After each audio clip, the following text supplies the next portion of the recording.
Welcome to Worldbuild with Us, the podcast where we create fantastical worlds with help from you, our listeners. My name is Rob Hilferty. I'm here with Daniel Quinn and Christopher Prunty. On today's episode, we are interviewing quietly legendary game designer Avery Alder. Although, if you're paying attention, it's not even that quiet. We're going to jump to that interview now. All right, and we are joined today by game designer Avery Alder. Avery, thank you so much for joining us today. And for those of us who might not know you too well, can you tell us exactly who you are? Yeah, my name is Avery. I am an independent tabletop role-playing game designer. I've been designing games for the past 14 years. And over that time, I've noticed a bunch of themes have kind of shown up over and over again in my work. So I tend to design games that are about self-discovery, relationships, community, queer community especially, and then also the collapse of civilization. Um, I used to say that I have designed a lot of post-apocalyptic games, but that tends to conjure up in people's minds images of like bikers with guns. Whereas I'm more interested in like, what do we do when we no longer have running water? What do we do when our like seed garden or like our seed library spoils? So like that kind of post-apocalyptic storytelling. And so some of my past work, maybe I'll mention, I designed Monster Hearts, a game about teenage monsters and all their secrets and shame and drama. I designed The Quiet Year, which is a map drawing game about a community living through the collapse of civilization and what they build with 1 year of relative peace. I designed Dream Askew, which is a game of queer community building and relationships, again, amidst the collapse of civilization. And I designed Ribbon Drive, which is a game about road trips, mixtapes, and letting go. And where can we find all of these games, Avery? Yeah, so I've self-published them all under the name Buried Without Ceremony. And so buriedwithoutceremony.com is kind of the hub for all of my game design work and projects and things like that. Excellent. I was listening to your talk, the NYU on practicing game design.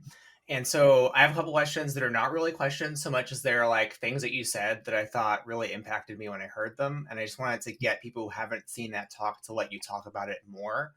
So the first thing that you mentioned when you were talking about working with Benjamin Rosenbaum on like his version of Dream Askew, which is Dream Apart, you talked about the phrase designing relationally. And I just thought that was it encapsulated like that concept so well. And if I could get like a nugget of like expanding on what that means for game design and how other designers could approach that. Yeah, okay, so the talk that you're referring to was at the NYU Game Center, and it was for a conference called Practice. And Practice is really interesting because rather than being like a generalist conference that you are trying to kind of convey what you do as a designer to the widest possible audience, it's very much focused like there are 100 people in the room. They are game designers. They are working in related fields, and they are here for like the minutia of your design process. So we don't want like big, bold statements about how to revolutionize game design, and we don't want like slides with power words like we get at GDC. Like we want to know like how you spent 5 years tinkering with this algorithm or like something like that, right? And so I did a talk. It was an hour long, and it was about designing Dream Askew in relationship with another designer designing Dream Apart, and how like our back and forth process shaped the engine that fuels both of those games. And yeah, so designing relationally, I guess what I meant when I coined that phrase or used that phrase in that moment is that we were not directly collaborating on the same project. Instead, I designed this game called Dream Askew. Benjamin was like, I really see how a lot of these same design principles and techniques and strategies and kind of this design framework could meaningfully help me tell stories about life within like a Jewish shtetl community somewhere in Europe in the 1800s. And so the more that Benjamin worked on it, the more intrigued I was about what he was doing. And the more I was like, oh, this idea you have about key relationships is really important. It's something that's actively absent from Dream Askew. I've got this game that's theoretically about queer community, but you don't actually see like what the relationships are. They're not written down anywhere. And so I kind of started to be like, is it okay if I actually borrow back some of these innovations? And he was like, absolutely. And the more that I did that, the more then he was excited to borrow back some of those innovations. And we ended up kind of designing in this back and forth way that was really fun, because I don't know about any of you, but I can really struggle with collaborating. Yes. But like freeness and openness, like if we're talking about like what we'll do later where we world build for 15, 20 minutes, that kind of Yeah. collaboration is fine because I don't have like years of my life attached to it. But I'm going to have years of my life attached to anything that makes it into print. Yeah. So for me, this designing back and forth where we're each working on our own game and we're kind of doing this show and tell back and forth, and we're thinking, oh, that's really cool. I'm going to steal that. And letting our own design processes kind of co-inform one another was this really rewarding type of collaboration that for me really took away a lot of the fear of letting go, if that makes sense. Mm-hmm. Now, one thing that you kind of touched upon is a theme that I've seen throughout your work is this idea of community, whether it be creating a community or one's relationship to community. There's a real emphasis on community in your games, whether it be through design or whether it be through storytelling. In one of your talks, I remember you talking about this idea that, drawing a map brings everyone around the table and, kind of scrunches everyone together and builds that community that way.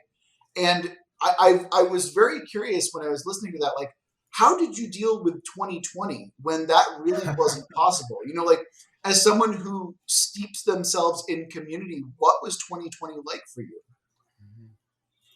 I mean, 2020 was weird, for sure. I don't do a lot of online role playing, and I've had different offers to do online role playing as well as like online workshop facilitation, and I've been really hesitant to approach those because for me, the physically being there around the table, the energy that kind of can circulate through a room, that's part of the experience. And so trying to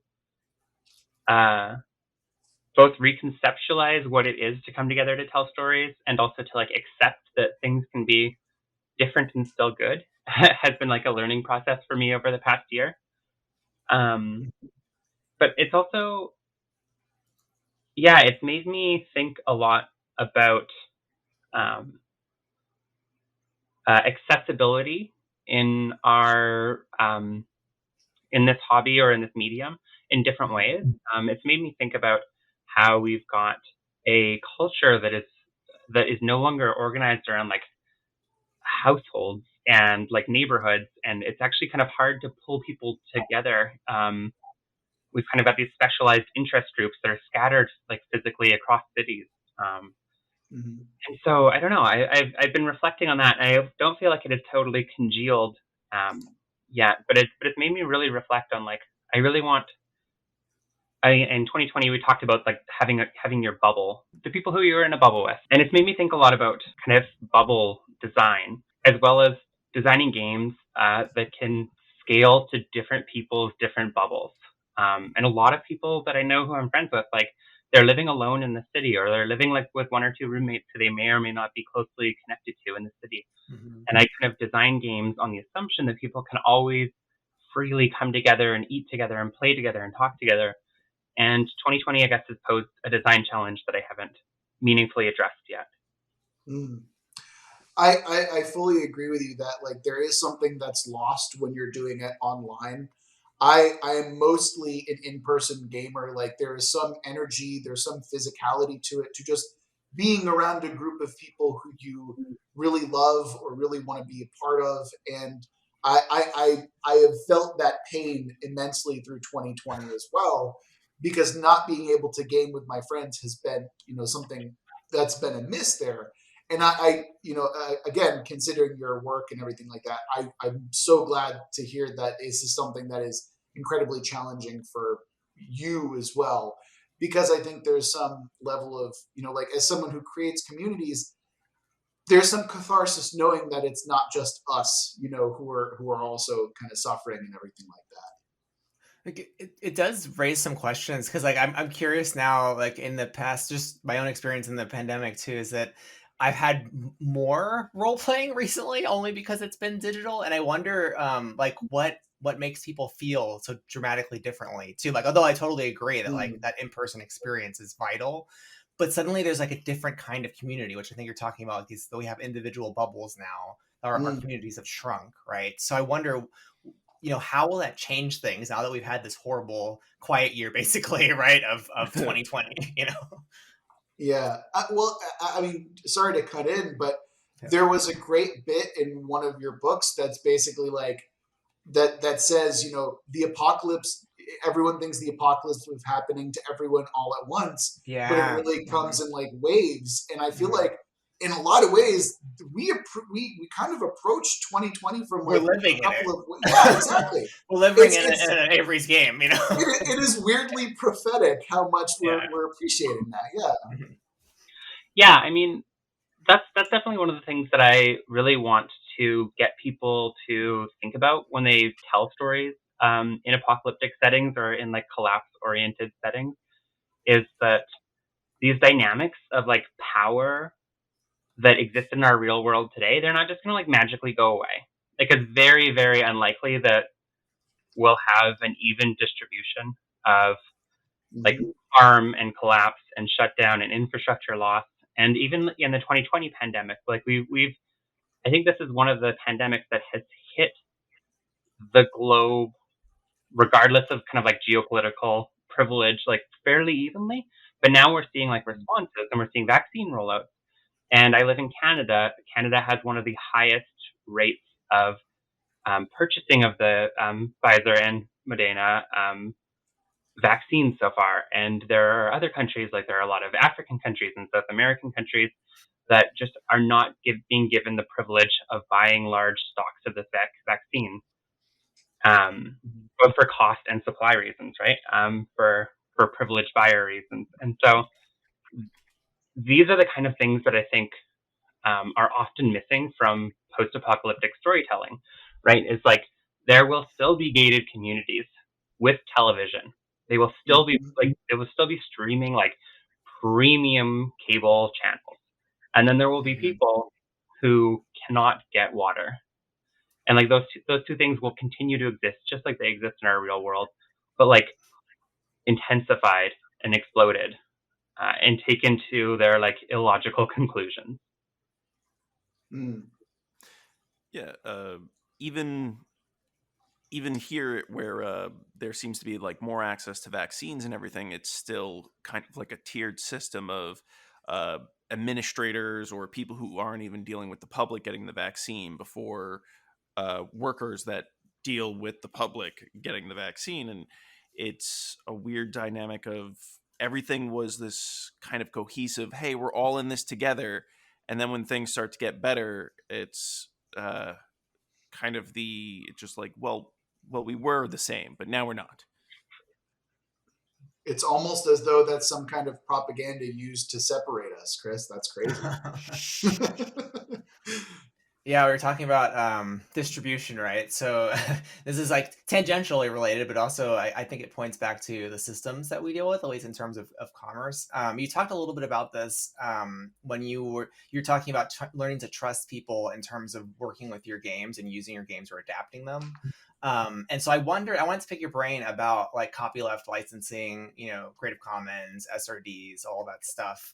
Do you like in your perspective, are these kind of like vestiges of all the kind of capitalist apparatus we have for distributing our work, or do you think of new ways of modeling that outside of the licensing that we have on hand? Because I imagine this is a space where we could innovate, and I'm not sure what that would look like.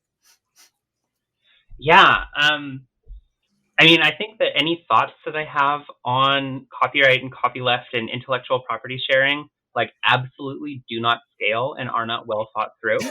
I don't know that I'm well positioned to actually answer this question, but my feeling is that copyleft and like Creative Commons don't meaningfully address the issue that I like. one of the issues that I really see in copyright, which is that it's contract oriented and not relationship oriented. Okay. And the thing that I feel about like property, either material or intellectual or conceptual, is that um, we we lose sight of the thing that matters when we focus on contracts. And because in my mind, what matters is sharing, relationship building, and developing communities of exchange and economies of exchange, and kind of gift economies and things like that. And so for me, I've never really taken the time to learn what CC licenses most speak to the way that I want to share. I've kind of just encouraged people to reach out to me and talk to me if they want to use my stuff. And like Monster Hearts 2 has has their playbooks in Monster Hearts 2 are called skins, and I have a template created with like guidance on how to create your own. And in the book, I'm like, here's my email address, email me and I'll share the template with you. And the reason that I have it set up that specific way is that I just want to have that moment of connection with people and to get to kind of check in with people as they're going forward. Like, cool, what are you working on? What is it based in? Do you need any help with that? And often it's a very quick email exchange, but like having some kind of point of social connection involved in that process feels really meaningful and important to me. So it's kind of like continuing the concept of designing relationally, except for that you're doing it almost at scale, in the sense that you have your work out there, you're letting people work with it, but they're both designing in tandem with you on their own separate projects, in a sense. Yeah, and I think that I have often been more territorial than is necessary. I think the the people who most exemplify a collaborative and relational way of kind of like exchanging like design IP for me in our community are the bakers, Vincent and McGay Baker. Like what Apocalypse Worlds did was it really invited people like, here, take these tools, do interesting things with them.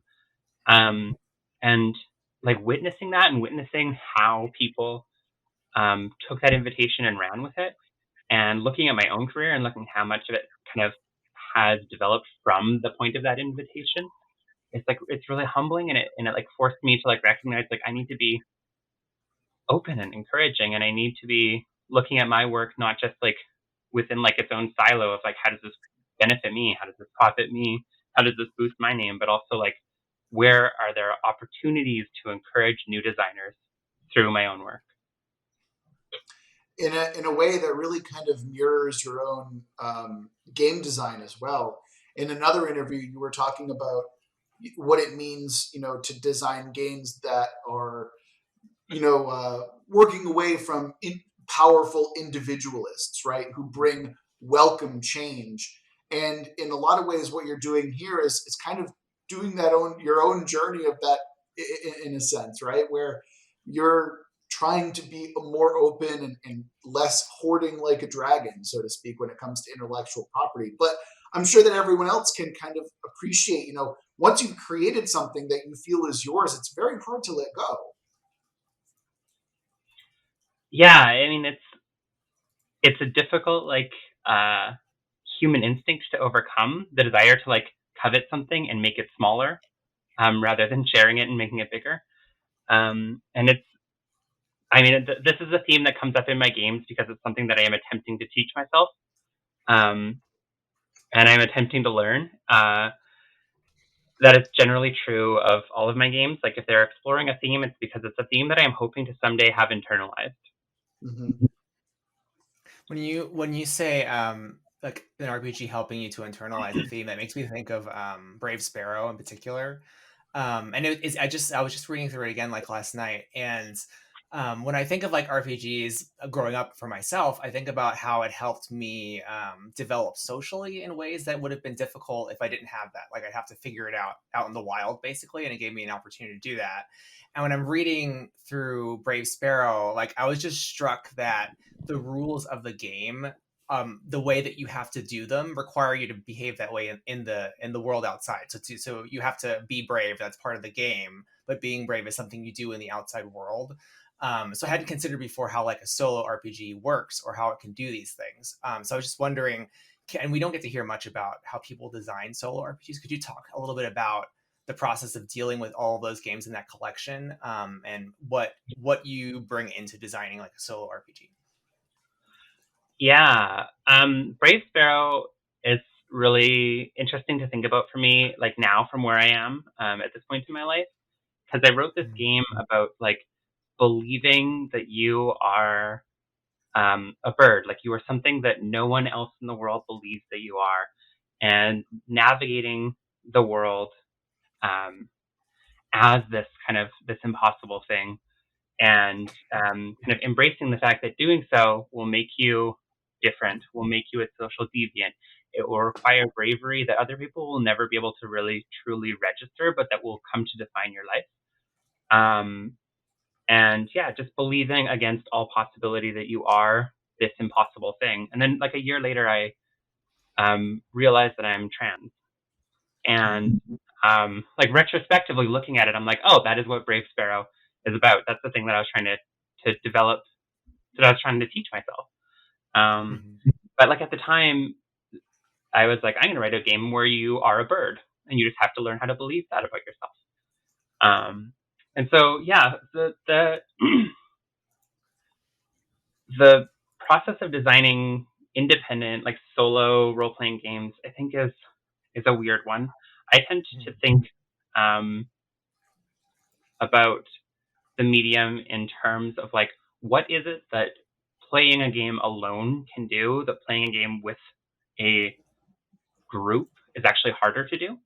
And there's a lot of things that are just easier in a group. But the one thing that I think like a solitaire role playing game allows you to do, that a group role playing game doesn't, is it allows you to have what it feels like in your body be a meaningful creative input. Like that's a meaningful narrative input. And not like you have to come up with words to describe how your character feels in your body, which is like how it would work in a group setting, but just like actually like get a feeling in your body. Great. That is the narrative input. And now we see what the mechanics give us in return. And so, yeah, the games that I write that end up being solo role playing games are games that kind of hinge upon that interaction rather than putting things to words. It was just like really incredible to see in that game, even though it's very slim and it's very simple, like in its construction, like how there's this, usually in RPG there's like a liminal space between like I'm a character and I'm me, and you got to like cross that threshold back and forth. But it's like not there in Brave Sparrow, and that's what's like scary about it, but also really cool. And I just didn't know that was possible, like in an RPG at all, like a solo RPG in particular. Yeah, a lot of my understanding of what a solo RPG can be came from this game design competition called the Solitaire Game Design Challenge, I think, in 2011. And it was organized by a group of people. I can't remember the full group, but I know that Emily Careboss was one of those people who put it on. And I had never considered the possibility that there could be a single player role playing game, aside from like, I guess like the fighting fantasy game book style of thing. But that competition and like the creative work that came out of that in such a compressed space, I think just really blew my mind and made me excited to tinker in that space as well. That really ties into this idea that you once said that, we need to recognize that every game mechanic is inherently political and imposes some kind of a paradigm.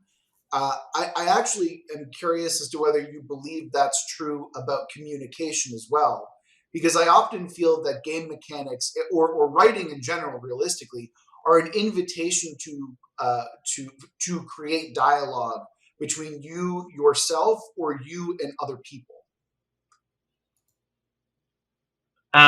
Yeah. So sorry, the question is all communication political? Is that what you're asking? No, not necessarily.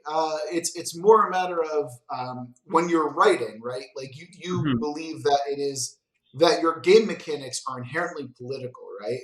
So can you translate that to game mechanics or writing in general being an open invitation to communication?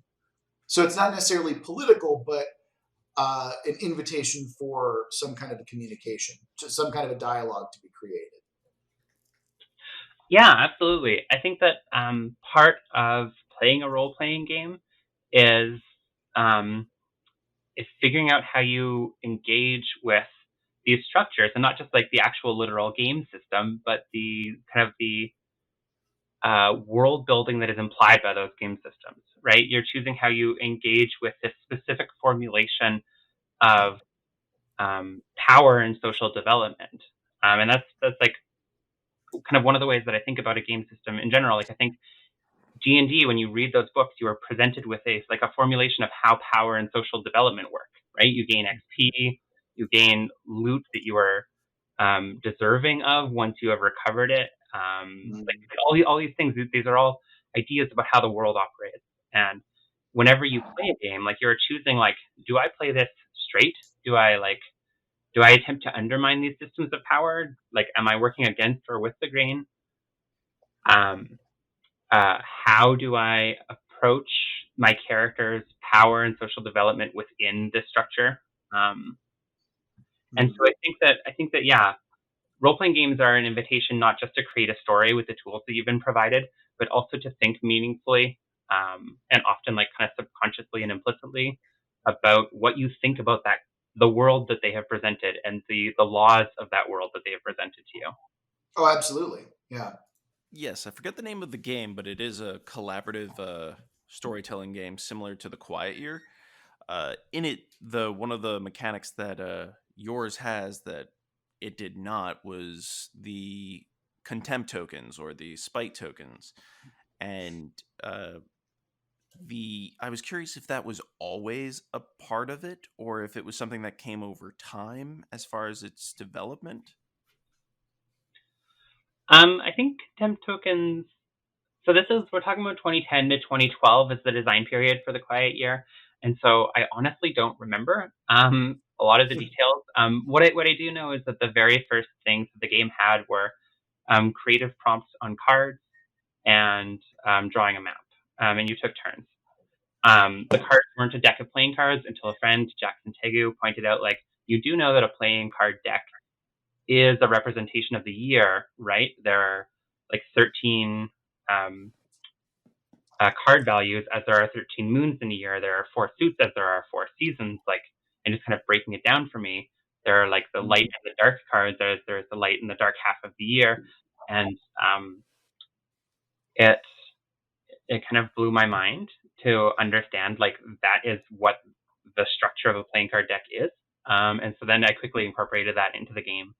Contempt tokens, I think, were there pretty early on, and they have done different things throughout the course of the development of the game.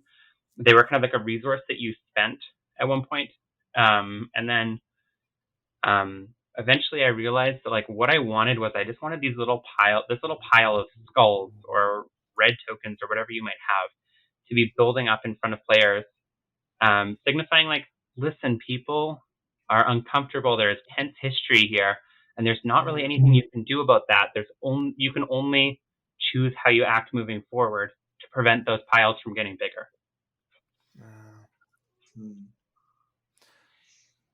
I believe one of my friends might have modified it, but he had it where if you got your way, you got a contempt token, but he did it in the sense of scandal. So you had to do something to get your way.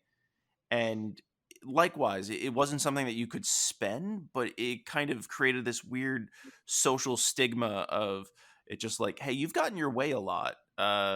Give it to someone else. Like have something that someone else at the table can get their way, which I really enjoyed. Yeah, I think one of the things that I like about the design of the Quiet Gear is that the resource that is most scarce, even though you technically have like a list of scarcities, like we have a scarcity of clean drinking water and of sunlight and things like that, like you can address all of those. The one scarcity you can't control is you have a scarcity of time. And you have to decide as a community, like how much time do we spend like surveying the landscape and assessing our resources? How much time do we spend talking it through? And how much time do we spend just taking action? And ultimately, like, you're not going to satisfy everyone with the answer that you pick. And some communities function best when they're like, we spend the majority of our time reaching a perfect solution and then last minute implement it. And other groups are like, you know what? We just got to like get stuff done. So like, let's just trust each other. Let's just operate in like a high trust, high risk environment and just get everything done. Mm. But you there's no correct answer for how to have a community. You just have to run the risk of frustrating people. I find that games like that often are very telling of the type of people you play with. There are games of the Quiet Year that are played very similarly to how I would see like Blood on the Clock Tower or like a werewolf game would be played. And then on the exact opposite scale, you play with different people, and it's like a genuinely kind and loving community building, exercise.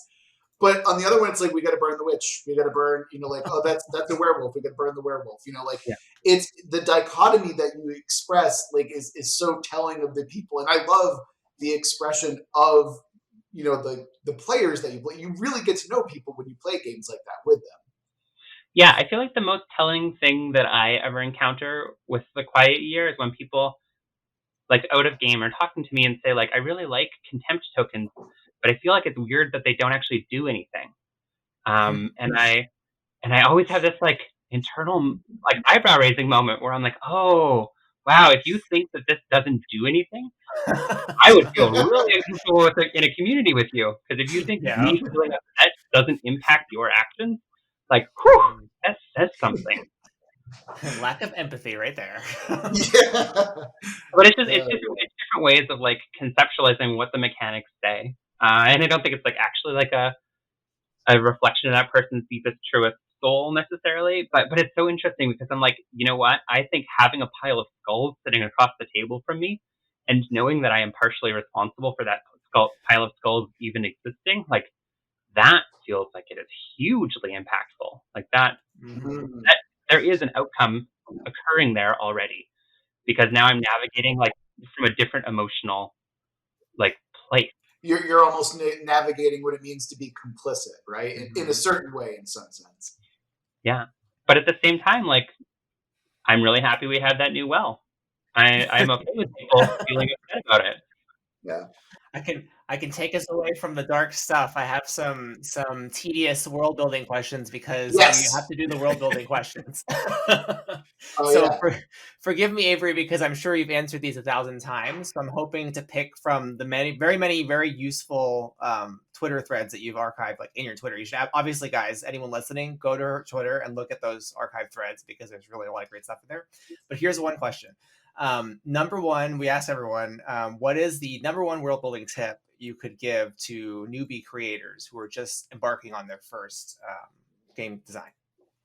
Yeah, I feel torn on how to answer that question. Part of me wants to have a big fancy structural answer about thinking through the like economics. Mhm. But I think actually a thing that is often um, uh, really important in world building and not sufficiently like addressed is the significance of everyday things and how it is like emotionally and relationally different to do things. And I think like based on like how a culture's like economy functions, how a culture's like family units are formed, like household units are formed, how a community and a culture like share and distribute labor and share and distribute goods. Like all of those things inform what different everyday small interactions mean, what their emotional like resonance and significance is. Um, and that's the thing that I think like good world building um, will allow an author or like an author or a designer or a storyteller to narrate like an everyday thing that also happens in our world and have it mean something entirely different. So going bottom up is kind of what you're saying. Like start with a small detail and go outward from there. Yeah, I think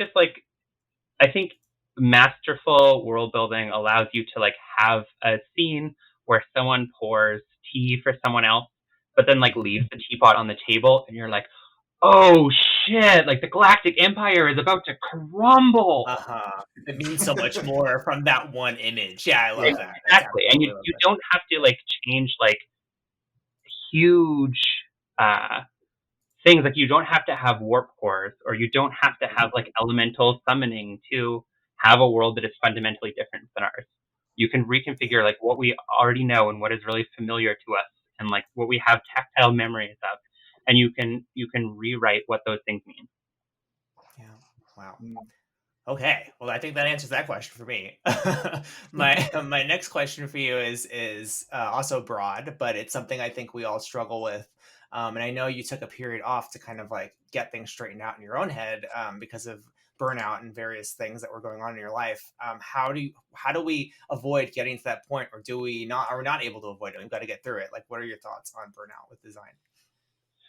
Yeah, I think we currently live in a culture where designers, writers, artists, and other like, well, I think the phrase content producers has become common and is very Right. common.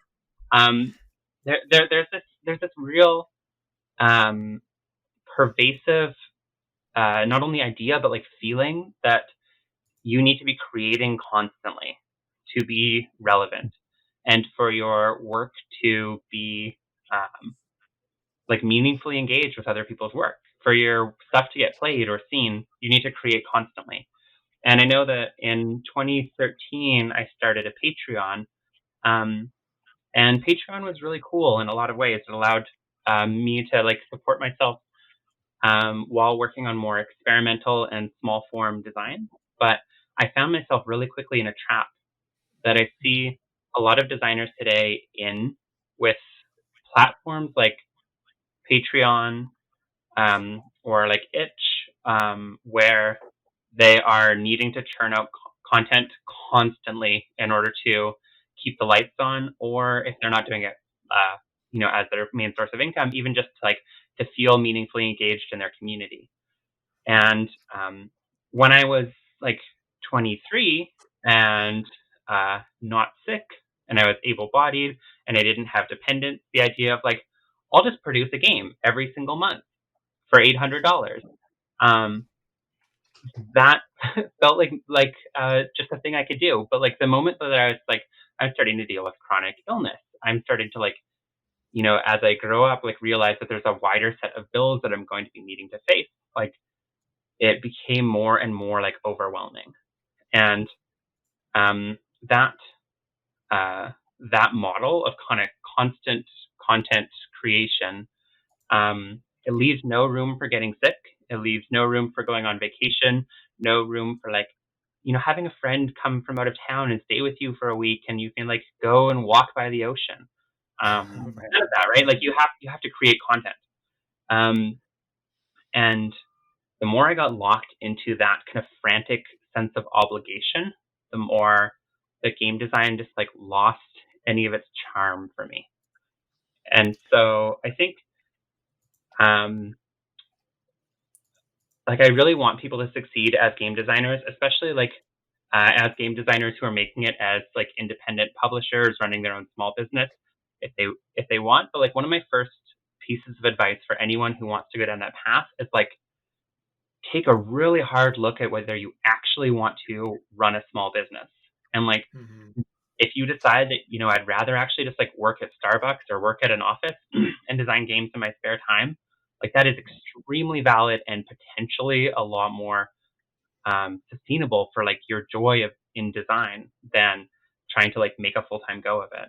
And so that's my first thought about burnout, is like, there is nothing uh, more valiant or more legitimate about doing this as like a full-time job than there is about like doing this as a side gig or a fun hobby.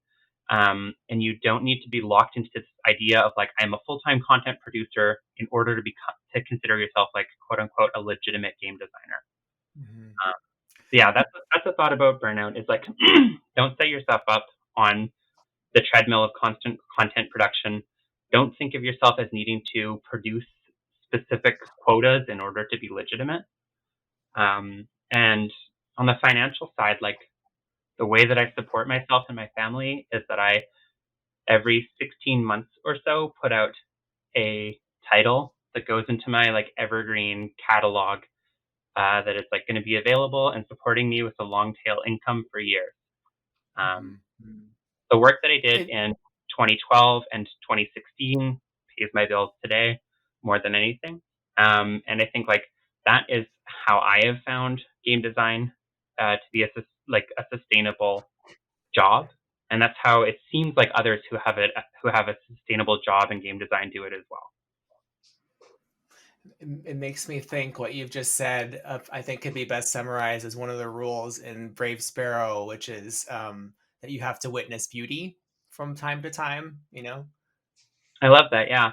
And I don't mean any of that prescriptively. If there are people out there who are like, I produce 47 games a year, and I sell each of them for $2, and Yep. I just constantly create new games, and that's how I pay my bills. Like, amazing. That is so great. I'm like so excited for there to be a diversity of approaches that work. I just know that for myself, learning to slow down, to remember that like I'm a game designer no matter whether I have produced something in the last few months or not. And just focusing on like what I want is like stable releases that are going to stand the test of time. That's what has worked I, for me. I appreciate that you also appreciate the workaholics out there, because it's like I think I struggle to do exactly what you're saying, which is like take a pause and think about what you're doing. And so, like it's good to hear that it's a valid approach, but it may drive me insane as well, Oh, I have so many follow-ups to that, Daniel. But no, that's actually genuinely touching. That's great. That makes me feel something. I'm not gonna lie. So Avery, I've got a couple of questions from our patrons, if that's cool with you. Absolutely, yeah. All right. So Commissar Whiskers actually wants to know what your favorite and least favorite versions of the apocalypse are. What my favorite and least favorite versions of the apocalypse are. Yeah, Okay. very left field. I mean, I think there's two ways to interpret that question. The first is like uh, what the apocalyptic event is, and the second is like what our general response as human beings to it is. And the general response to human beings to it, one, I feel like the least interesting apocalyptic stories are the ones where lone wolf men with guns who happen to correspond to those who hold the most privilege in our current society are, after the apocalypse, also holding the most privilege and going around with guns and killing people. That is very uninteresting and has also been thoroughly trod. The most interesting, I think, is seeing how the collapse pulls people together into unexpected communities, and how those communities slowly develop patchwork connections with one another. My favorite book of all time is Station 11 by Emily St. John Mandel, and it is absolutely about that. It is about the formation of a theater company that travels on horseback or horse-drawn carriages from like small outpost to small outpost, 20 years after the apocalypse, like putting on Shakespearean plays for the people who are like living in the wastelands. Um, I love that. I think that's so interesting. Um, Yeah, that's so cool. so yeah, It's much better than what you were talking about with well, what's that trash book, Chris? 2 minutes after or something like that, which basically is every bad trope of the post-apocalypse genre that you Yeah. can imagine. 10 days in, there's already cannibalism and raiders. Yeah, it's like the individualists have no respect for actual community building. It's like no, everyone's awful, and I've got to get mine before they get me. Like that type of thing. Nobody wants to play in that world. Yeah, exactly. Like, I can um, understand people, like, stuff hits the fan and there's a few people, but this was like the only communities that form were just like, yeah, we're gonna become raiders, right? Yeah, we're gonna, yeah. in terms of what I think is the most interesting apocalypse to occur, I think zombies and nuclear war are the least exciting to explore, and plants take over is the most exciting to explore. Ooh, I like that. Are you a big Happening fan? Is that what I'm hearing right now? I've never engaged with The Happening, but oh my goodness! It's the if you're a fan of trash, I would strongly recommend watching The Happening. I was gonna say, is that movie terrible? Yes, yes, it is, and that's How great. dare you recommend it? Right now, I'm reading the Book of Coley by M.R. Carey, and in this apocalyptic world, trees are very fast and dangerous. The kind of humans created climate change, soil degradation happened, trees could survive less and less well, and so scientists engineered newer, better trees that could grow roots faster, that could like shift their root structure to take advantage of better soil conditions. And the trees just they got too fast and they got too vicious and they took over. And it's like hundreds of years later, and it's just like people are just like, yeah, trees, the things that you have to like chase down and kill in packs and then bring back to the wood splitter, and like you have to fight them to claim their wood. That's amazing. I want to play in that game. Yeah, I want. I'm sorry. What was the name of that book again? Yeah, it's the Book of Coley. A friend recommended it. It's by M.R. Carey, who previously I've only engaged with The Girl with All the Gifts, the movie, but that's based on an M.R. Carey book. Oh, okay. All right. So I think we're at the point where we're ready. Oh, wait, no, I have one more. I'm sorry. So I have another patron. C.R. Rowanson wants to know, what is your favorite indie game and who's your favorite indie game designer? I am going into overthinking mode as I'm like, I want to make sure I have a nice reflection of like current and older designs, and I want to think about who I'm spotlighting and be intentional about that spread. And so, you could just say Gary Gygax and then be done with Oh God! thank you for that beautiful out. Yes. Okay. No, I think I've got it. So I think my answer about my favorite game tends to change fairly regularly, but at this exact moment, 3 come to mind. The first is Blades in the Dark by John Harper. It's more kind of crunchy and mechanically intricate than most games that I tend to gravitate towards, but I have just had such a blast playing it when I've played it, and I really like a lot of the world building, and I like how none of the world building is static. It's all like, well, here's 50 different ticking time bombs. Figure out how they go together. So Blades in the Dark. Another one that comes to mind is Dialect by Catherine Himes and Hakan Sialioglu. I'm so sorry, Hakan. I don't actually know how to pronounce your last name. Please forgive that butchery. But these two have created this really cool game about language and how communities of language users kind of work with language changing, integrating, and collapsing. And it, in a similar vein to, I think, Microscope and The Quiet Year, it is a game that is not about kind of a linear story with individual actors, but rather about moving through time and community in a bit more of like a bird's eye view kind of way. And I think it's really interesting. It does really cool things. Every game I've played with it has been just like fundamentally different. Really cool world building explored in a way that I haven't experienced before.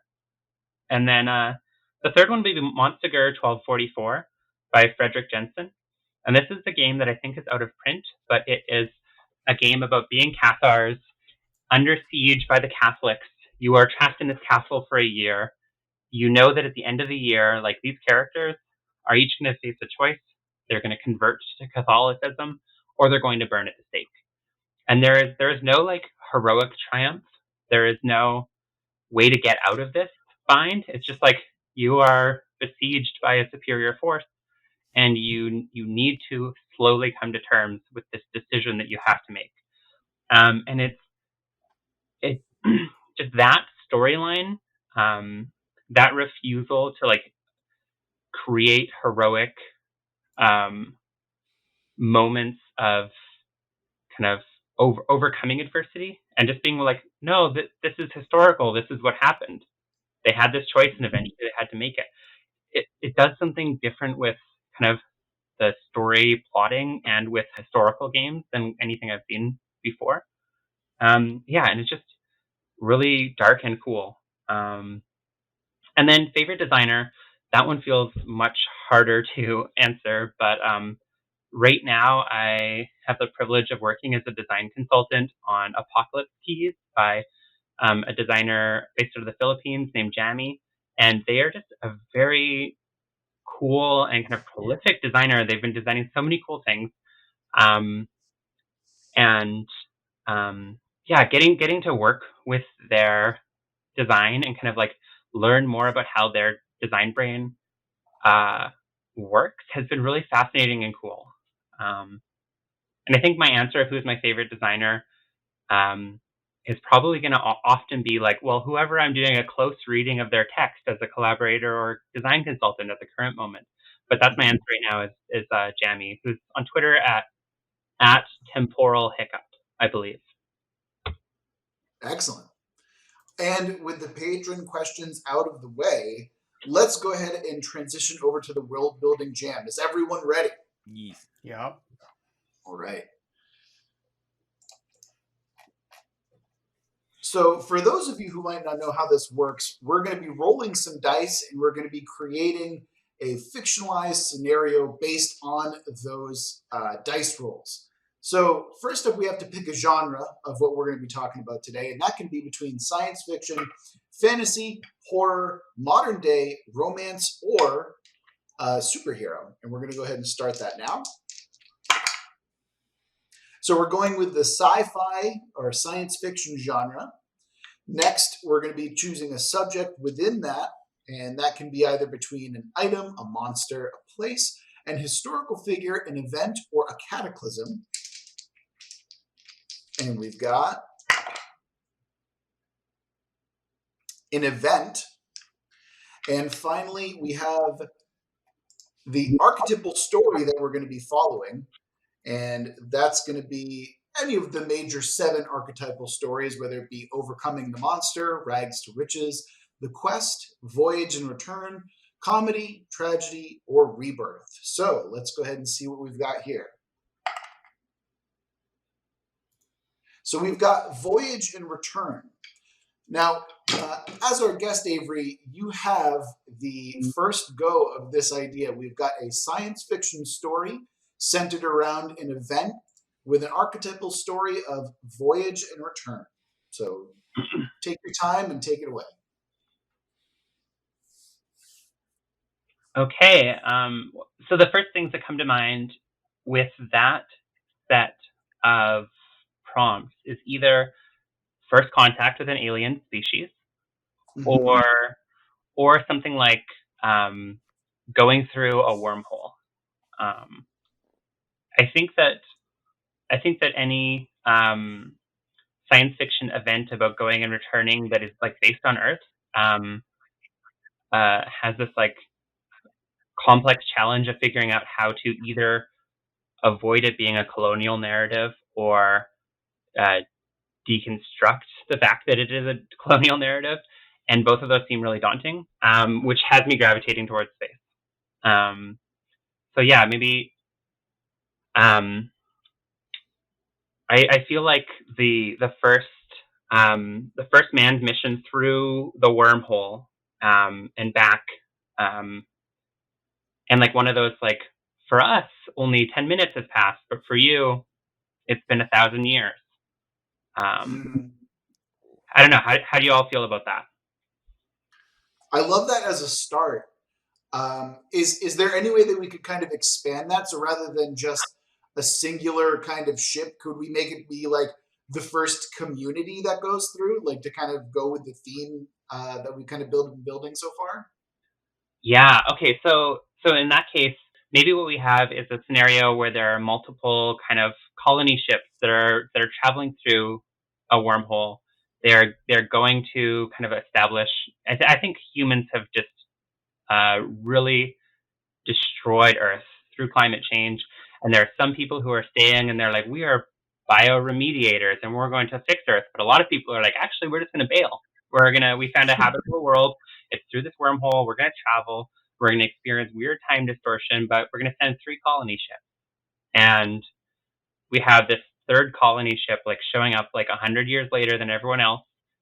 And they show up to the world being fundamentally different than what they were promised because of the event.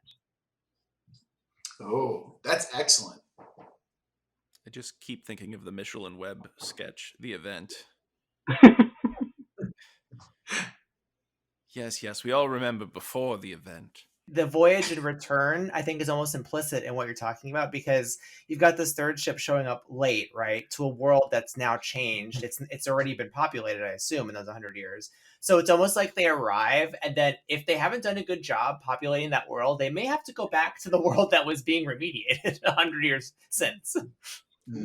Right, because we have the return. Yeah, I feel like the 3rd colony ship shows up, and the other 2 have like they've already built their societies, fought their civil wars, staked their territory, and there's no room for you. Go back to Earth. It's the same place. I know, it's terrible. It also reminds me of the Forever War, if you're familiar with that, where pretty much soldiers out of time, since they've been fighting in this weird time dilation, they no longer fit in society and they don't understand it when they return. And they're just like, I don't know what's going on and everything feels so alien. I'm just going to go to a 3rd place to be with all the people who pretty much experienced the rare thing that I did. More on the margin, Yeah. I mean, what's funny is that their return home might feel like hopeless to them, but they might actually return to a world that's been restored because so much time has passed, like 200 years then, if it's 100 in and 100 out, right? Yeah, but in order to like get there and to reintegrate into that hopeful bioremediated possibility, they have to like come to grips with the fact that like if that's successful, that means that they chose wrong. Like they got on a colony ship, they headed out thinking that utopia is just something that you build from scratch, and now they're having to like return sheepish to Earth to see whether like the people they rejected and walked out on were right all along. Because they didn't do the hard work. Like they haven't changed. Yeah. Oh, that'll and you know that there's going to be people who are giving excuses and like we've got to come up with a good cover story on our way back, to have the excuse to come back and not have put in the work. That is there's so many cool stories that you could tell with that situation. Yeah, so maybe then the colony ships that left, like they were driven to leave by a strong like factionalism, a strong sense of like leaving Earth and starting anew is the right way. These people who are staying behind, like they are stupid, they are regressive, they are hopeless. We are like the biotechnical future. We are the Elon Musk saviors of the human race. And then they realize like they get there late and everyone else has already like fought for all the scraps and they have to go back. They have to go back to Earth and they have to like come to terms with like the mistake they made, and B, like learn to overcome their own factionalist instincts. I really love that. I love that. I really love that. And I hate to do this, but now it's time to fuck everything up with a twist. Yeah. So let's go ahead and see what we have for the twist. It better not be it was aliens. I'll be very upset. No, I purged that one got purged already, so we're good. Yeah, let's see what happens. Oh, so this one is this has all happened before, which I think is really fascinating. It's probably the best one we could have rolled, frankly. Imagine like if you draw out the time dilation even more, if like suddenly in the Earth's orbit, like a colony ship is just like, hey guys, you were right, we're back, and we'd be like, what the fuck are they talking about? I mean, I was even thinking like this is a recurring thing that happens. Like there is a loop to it where they leave and come back. Like they're almost constant pilgrims, so to speak, right? Where the world is destroyed multiple times, you mean? Or it's a matter of they keep maybe part of it is that because they hold on to their factionalism so much, this keeps happening to them. You know, like they don't recognize that they are in fact the problem. It is not the places they keep visiting, but their own factionalism that prevents them from actually settling in and actually creating something that is genuine and peaceful and good. And I feel like to really make this feel twisty, I feel like maybe something weird happened in the wormhole where it spat out more than one of them, and so they're realizing this has already happened before because they are like colony ship 3 returning to Earth to like beg for forgiveness and like acceptance, and they're encountering colony ship 3 leaving, having just been told, no, you're not welcome here. And they're like, can we succeed where we just failed? That's amazing. I love that. Yeah, that's crazy. Great. Yeah. That's the kind of it takes the metaphorical struggling with yourself, right, to come to terms with your own inner turmoil, and it makes it literal in the actual context of the sci-fi. And in my head, the story that's really being told is the travel through the wormhole. It's like the people having conversations about like, what did we do before? How can we fix it? How can we make it better next time? You know, like the real like immense change that comes from self-reflection. Yeah, it's like it's the conversation. It was like the conversation at the heart of the game, right? But also the conversation we have to have with ourselves to solve these problems. Yeah, okay, so in that case, backing up a little bit, I think that like as they were about to head into the wormhole, this very first time, there was a discussion about like should we really be doing this? This is our last possible chance to like turn back and head to Earth. And like that was the discussion that was occurring when they first went through that wormhole, and maybe that is even like what caused the split in the first place, the duplication. Oh, that's so cool! Like in the zone of the wormhole, basically. Yeah. The wormhole like heard them and was like, "Cool, you're torn. Well, I'll just pop one version of Colony Ship 3 out on this side of the wormhole and one version back on the other side of the other one." And so they both get rejected at one location, and now they're both crossing paths again. Man. That's amazing. Can you go write that book now, please, Avery? Or that game, whichever one you want to do. Yeah, absolutely. Oh man. Okay, we're good. That's it. That's going to be the world building jam for sure, which means that we got to roll into the rapid fire questions. So, Avery, my wife wants to know: is cereal a soup? Not in any meaningful sense, because it is not culturally understood as such.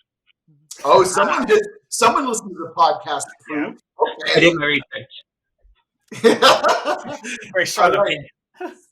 And another question: what are you playing right now? It's been a minute since I actually played a role-playing game, and so the last kind of narrative that I really engaged with was Hades. Yeah. Woo! Okay, well, that's actually a quick follow-up for me. Who is your favorite god or goddess in Hades? Or actually, screw it, character. Who's your favorite character in Hades? I think Nyx. I really like that Nyx is this like maternal figure whose like skill is like this ability to just like hold space, witness people in their journey, and like be like non-interfering as this like benevolent and caring and empathetic and like wise beyond like possible limits type of non-intervention. And the fact that like the way she shows her like motherly instinct towards Zagreus is just to like not interfere and to let him like realize that she's not actually his mother at all. There's something so compelling about Nyx. How do you feel about her relationship with Chaos? Yeah, I don't know if I've like fully uncovered everything that you might mean, because I feel like there's a lot. There's like I've beaten the game, but I feel like I haven't gone back and like beaten it over and over and over again to gain that like full rich depth of all the connections necessarily. That's why I was kind of dancing around it, because there's a big part with Nyx and Chaos that you kind of have to unlock after several runs, and I didn't want to give it away, so I'm just going to leave it there.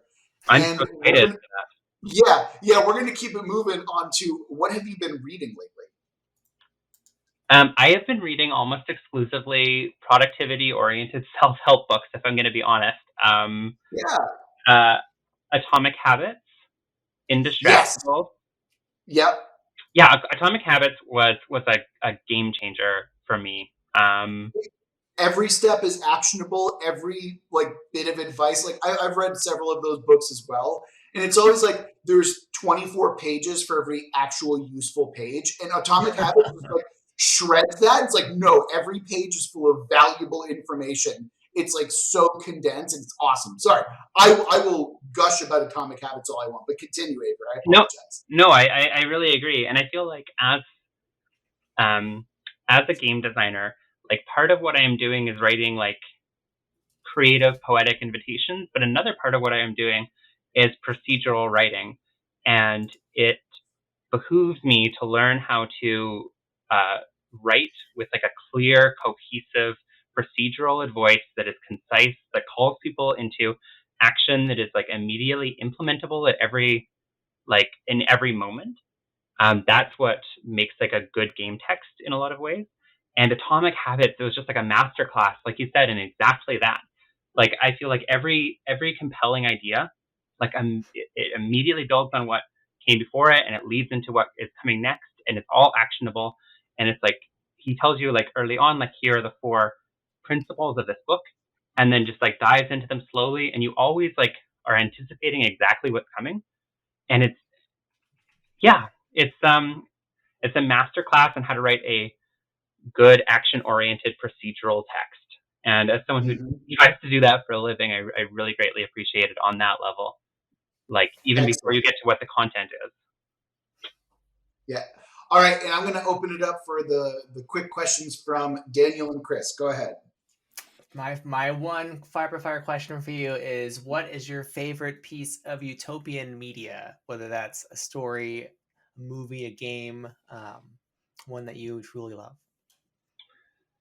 Yeah. So Station 11, I don't know if you could call it a utopian piece of fiction. It's more of like a post-apocalyptic dystopian fiction, but it is about how hope and beauty endure no matter what, and how like there is always a chance to reach out and connect to people, even if 99% of people are gone, even if all communication systems are gone, even if like there are scary cult leaders and there is like history of trauma and death, like even then you can be like a traveling theater company. Even then you can like make connections. Even then you can like find people who you knew 20 years ago and reconnect. And I just think like it's so good. So if that counts, that's my answer. And if it doesn't count, then the dispossessed. It absolutely counts, but I will also take the dispossessed. Chris, do you have any quick rapid fire questions for Avery? No, it was answered with the soup. I have no follow up. All right. Yeah. All right, Avery, with that, where can people find you online or elsewhere? Yeah, so my website is buriedwithoutceremony.com. You can look at all my games there. I've also done a lot of talks and workshops in the past, and all of the kind of outlines and links to those things are on my website as well. I do have a Patreon-esque seasonal subscription kind of newsletter that I run called the Goblin Friendship Club, and there's information on that on my website as well.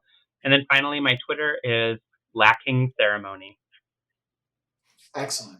All right, Avery, thank you so much for joining us today. It's been a real pleasure. Yeah, thanks for having me. And we're back. So I really loved having a conversation. It's well, actually, no. Let me try that again. And we're back. So, what did we think of our interview with Avery Alder? I feel like she should tell Christopher Nolan to step aside and just get to work on this new space opera that she just created.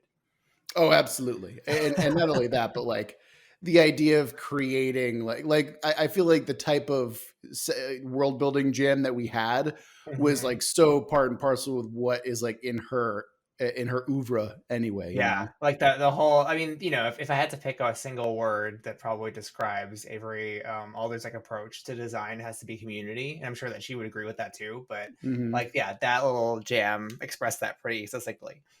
Absolutely, absolutely.